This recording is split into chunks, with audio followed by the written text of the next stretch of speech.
Hello, first graders. My name's Amy. And my name's Susan, and we work for the City of Fishers Parks Department. And today we've partnered with your school to bring you a very special program. We're going to learn about nature. And you're first graders, so we call this program Nature First.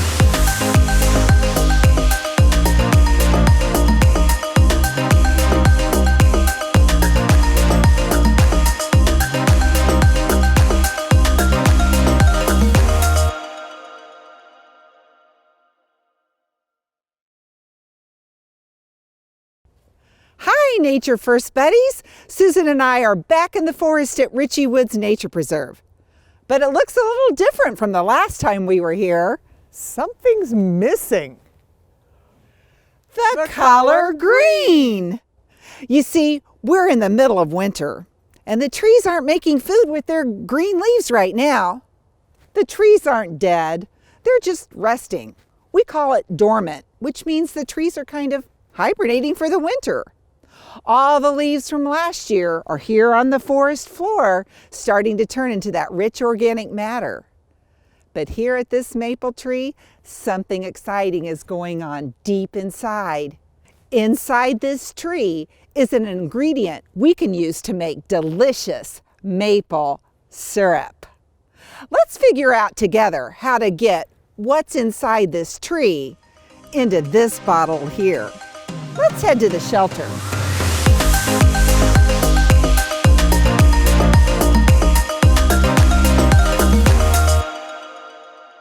If I ask you what you needed to live, what would you answer? I bet some of you said these three words: water, air, and food. You're right. Those are definitely three things that humans need to live. And I see the three states of matter listed beside each one of these. Water is a liquid, something that flows. And air, it's a gas, invisible, but taking up space. And food, it's mostly a solid, but keeps its shape. Do plants like trees need the same things to live? Water, air, and food? They do. Plants need soil to grow. And remember that soil contains all three states of matter: solid, liquid, and gas. I'm going to draw the ground here. And the ground has soil. Trees and plants suck up the water liquid through the soil, and they do that with their roots. They soak up the water and also those vitamins and nutrients that are in the soil, kind of like we might drink a smoothie. Let's think about the gas state of matter. Take a deep breath in. We need oxygen to breathe, and plants make that oxygen for us. Now blow out your breath. When you exhale, your body's changed oxygen into carbon dioxide. Carbon dioxide is the invisible gas that plants need, and they get it from the air. Plants need air. Wait, that's pretty neat. Plants give us oxygen. We breathe in oxygen, and we breathe out carbon dioxide. Plants need carbon dioxide. What a great relationship. What teamwork! But what about the solid state of matter? What about food? Do you know where plants get food? When I need food, I just hop in my car and go to the grocery. Plants have to make their own food. And guess what? They make a food that I'm pretty sure you like a whole lot. I'm going to spell it letter by letter. S-U-G-A-R.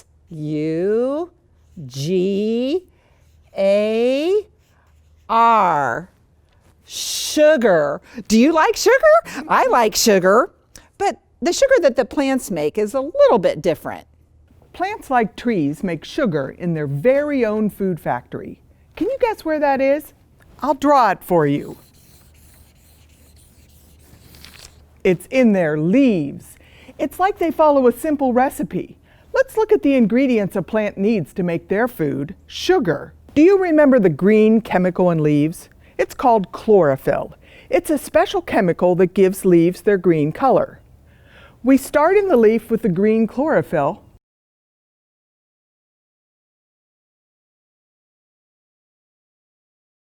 And then they add the gas they get from the air, carbon dioxide.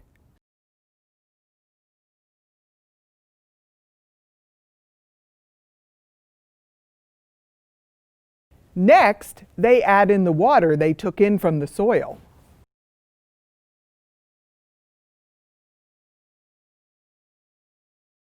But now something else needs to happen. Just like when I'm baking cookies and following my recipe, I have to mix all my ingredients together. But after I have all my ingredients together, I have to add some energy to turn them into cookies.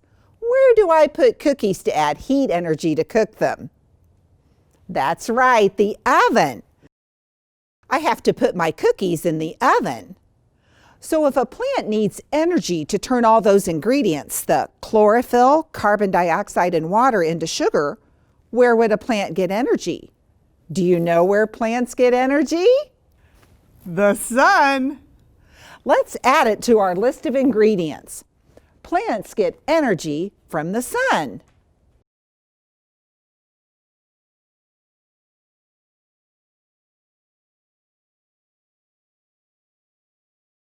The leaf traps light energy from the sun and turns these ingredients, chlorophyll, carbon dioxide, and water, into sugar, the food the plant needs to grow and thrive.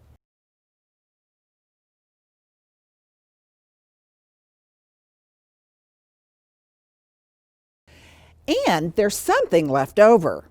Just like I have leftover batter in my cookie bowl, the plant makes it sugar and it has something left over. Something we need. The leftover stuff is oxygen.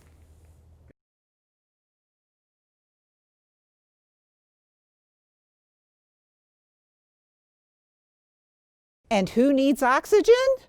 We do. A plant makes food with this recipe: chlorophyll plus carbon dioxide plus water plus light energy from the sun equals sugar plus oxygen. Without the sun, plants can't make food. And if they can't make food, we won't have oxygen. This whole process of a plant making food is called photosynthesis. Isn't that a great science word? Let's all say photosynthesis together. Photosynthesis. Almost all life on Earth depends on photosynthesis, so you can see why the sun is so important. Photosynthesis is an awesome science word, and the process a plant uses to make food. But I bet you're wondering what photosynthesis has to do with this bottle of maple syrup. Let's head back to the forest so we can show you.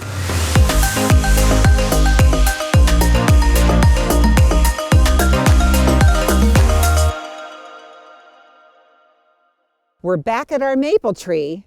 Now last summer, way up at the top, the leaves were making sugar in that leaf food factory. Photosynthesis was in full gear. But the sugar that was made in the leaves had to feed all the parts of the tree. This huge trunk, the gigantic branches, and even the roots underneath the ground here. The tree had to mix the sugar that it made in its leaves with the liquid. Can you remember what liquid it used? What liquid was in our recipe for photosynthesis? Water. The tree took small amounts of sugar from the leaves and mixed it with a whole lot of water it sucked up from the roots down in the soil. And it moved it all around the tree, up and down and side to side. And when it did that mixing, it made something really important. It made, wait, Susan's going to whisper it to you. S-A-P. I'll spell it again. S-A-P. It makes sap. Wow, how cool is that? Inside this tree is sap. But what exactly is sap? What does it look like? And how do we change it into maple syrup? To talk about that, we need to talk about solid, liquid, and gas again. The sap inside this maple tree looks just like this. Water. It actually feels like water, and if we tasted it, it would taste almost like water. Now you know what happens when I take water and I put it in a freezing place below 32 degrees. What happens? It would freeze. It becomes a solid, ice. And then if I bring it out of freezing above 32 degrees, what happens? It starts to melt. In winter, we have a lot of freezing days, days that are below 32 degrees. The liquid sap inside trees becomes more solid. But in the later days of winter, in February and March, the temperature starts getting warmer, above 40 degrees, above the freezing point during the day, and then it goes back down to freezing at night. And when that happens, warmer days and colder nights, a maple tree starts to get excited for spring. I don't know about you, but when I get excited about something, I start to wiggle around. And that's what the sap starts to do. It starts wiggling through the tree. We'll show you by doing the sap wiggle dance together. Stand up, everybody. We're going to pretend we're the sap inside the parts of the tree. Okay, at night in February and March, the liquid sap is super cold and we freeze. But when the day gets warm, the sap starts to wiggle. At night, we freeze. And during a warm day, we wiggle, freeze, wiggle, freeze. Whew, that makes me tired. Let's rest a minute. It's that freezing and thawing, that sap wiggle dance, that makes it the perfect time to tap the tree for sap. Now, I'm not talking about this kind of tap. And I'm not talking about this kind of tap. I'm talking about tapping into what's inside the tree, drilling a hole to get the sap out so we can use it to make maple syrup. And we can get the sap out only in February and March. You see, the tree needs its sap during the growing seasons, spring, summer, and fall, when the leaves are on the tree. But in February and March, before the new leaves grow, we can take some sap out to use it to make maple syrup. But first we need to find the right size tree. Let's explore the forest and find some more maple trees around here.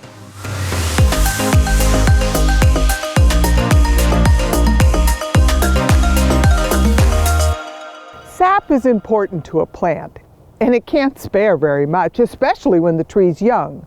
We need to find an older tree, one that is stronger and bigger.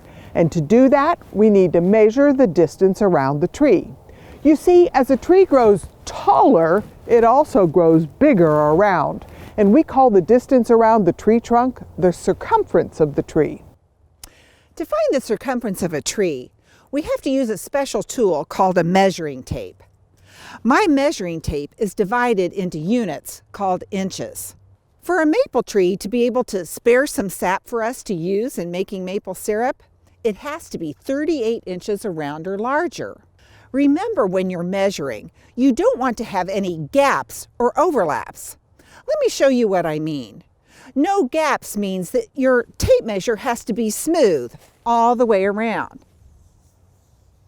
You don't want to have any extra spots or gaps, like it would be hanging like this.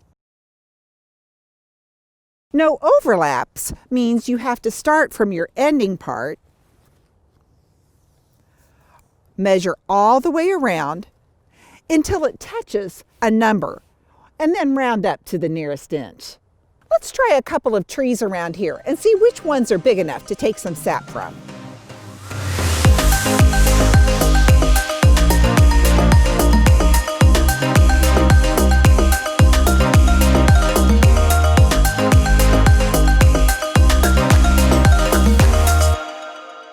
Once we find a tree that has a circumference of 38 inches or larger, we have to drill into that tree to tap into the sap that's running through the inside. Here's one kind of drill, one that was invented long before power tools. I push it here and turn until I have drilled into the tree. It would take a lot of muscle to drill a hole with this, or I could use a battery-powered drill like this. It would make the job a lot easier. Once I have a deep hole, I take this piece of equipment called a spile and I push it into the hole. Soon, sap will start dripping out of the spile, almost like water dripping out of your sink at home. I hang a metal pail, a bucket, under the spile. I can even put a lid on top of the bucket to keep rain and snow out. In a couple of days, I can check on my pail and collect the sap I need to make my maple syrup. So let me make sure I understand the first 3 steps. First, I have to find a sugar maple tree in February or March and measure its circumference, the distance around the trunk. It has to be 38 inches or larger in order to tap it. Next, I drill a small hole and insert the spile. And then I hang a bucket under the spile and wait for the sap to drip into the bucket. That's right so far. But the next part gets a little bit trickier. Let's head back to the shelter and talk about the next part of making maple syrup.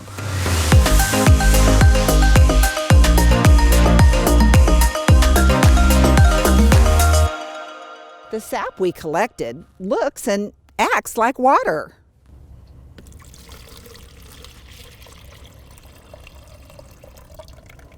Here's a picture of one drop of sap dripping out of the spile. It looks clear, like water.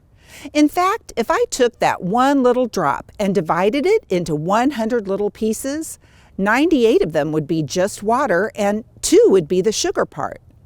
Mathematicians would say that's 2% sugar and 98% water. And I don't know about you, but I would not want to pour water on my pancakes. Oh no. In order to turn this thin watery liquid into the thick liquid syrup that we enjoy, we have to start to change its state of matter. And to do that, we have to cook it. We have to apply heat energy. People who make maple syrup do that cooking in a special place called a sugar shack. Some sugar shacks are small, and some are very large factories, but they do the same thing. They cook liquid sap on hot stoves. And you remember what happens when we apply heat to watery liquids? You remember what you see over a pan that's cooking on your stove in your home? The liquid that is cooking starts turning into gas in the form of steam. You can see gas in the form of steam coming out of this pot where they're cooking liquid sap. You can see steam coming out of this wood-fired stove where they're cooking some sap. And you can see the steam coming out of the top of this sugar shack where they're making maple syrup inside. As sap cooks and cooks, more and more of the water evaporates, leaving that sweet sugar behind. Let me show you another way. Let me show you this pie graph. This is a pie graph that shows sap from a sugar maple tree. It's a little part sugar and a whole lot of water. Remember, 2% sugar, 98% water. But as I start to make maple syrup, I start cooking the sap.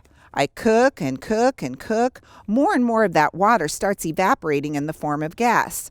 I keep going until after a while, I've evaporated so much water, I have thick liquid maple syrup behind. But I don't have to stop there.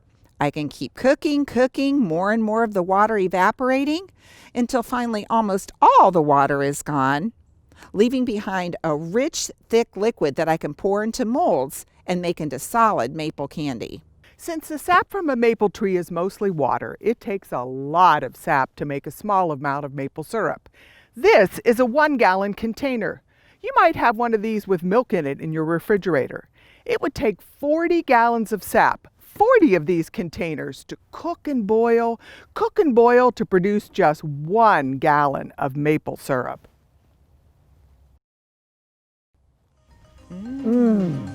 Delicious.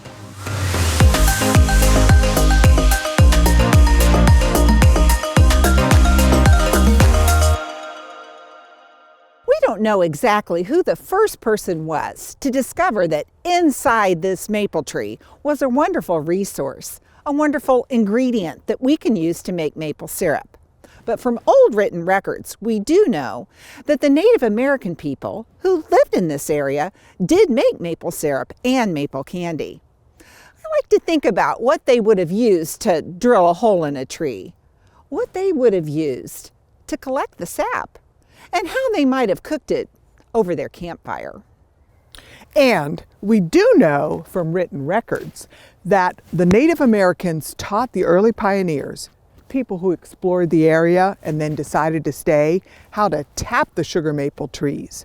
The tools and equipment we have used to make maple syrup has changed a lot over the years, but the process for making maple syrup is still the same after all these years. Okay, Susan, let's see if we can tell all the steps and how to make maple syrup.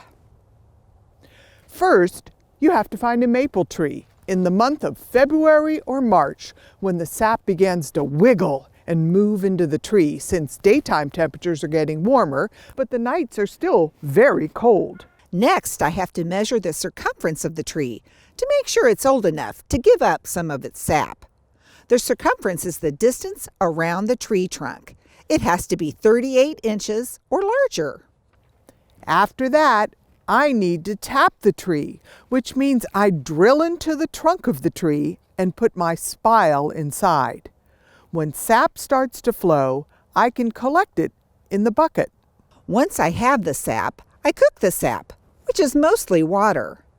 Applying heat energy to the sap starts to change the sap state of matter from a liquid to a gas. Some of the water in the sap begins to evaporate as steam. Finally, we have thick liquid syrup or even solid maple candy. I don't know about you, but I think it's amazing that inside this tree is a liquid that we can turn into something we all love, maple syrup. We hope you do some more reading and exploring with your class and family to learn more about this delicious natural resource. Take some time to think and talk about how the three states of matter, solid, liquid, and gas, play such a big part in the production of maple syrup. And we hope, even in the middle of winter, you and your family will come out and enjoy the maple trees and the beauty of nature right here at Ritchie Woods Nature Preserve. See you next time!